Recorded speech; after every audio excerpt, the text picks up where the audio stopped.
Thanks so much for joining us on this Tuesday. For Western Mass News at 5, I'm Mary Wilson. We have team coverage for you tonight. Western Mass News reporter Matt Satilli has more after taking a look at the Nashville police body camera footage and speaking with local law enforcement officers who train for these types of incidents.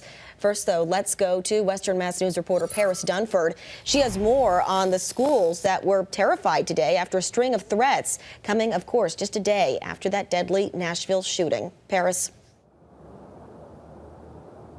Mary, I spoke to one mother who worries that today's events at Palmer High School were traumatic for her children.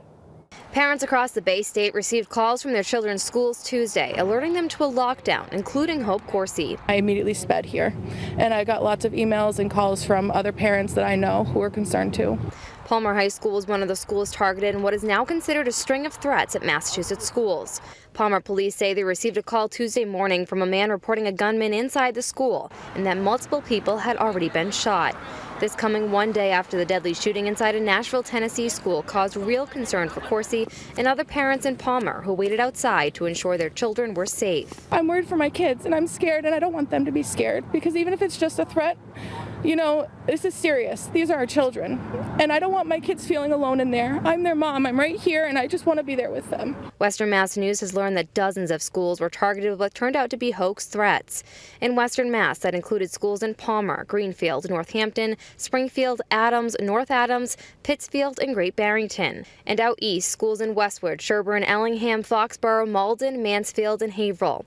State police say at least 28 communities received these calls on Tuesday, and their fusion center, along with partner agencies, are investigating the source of the calls.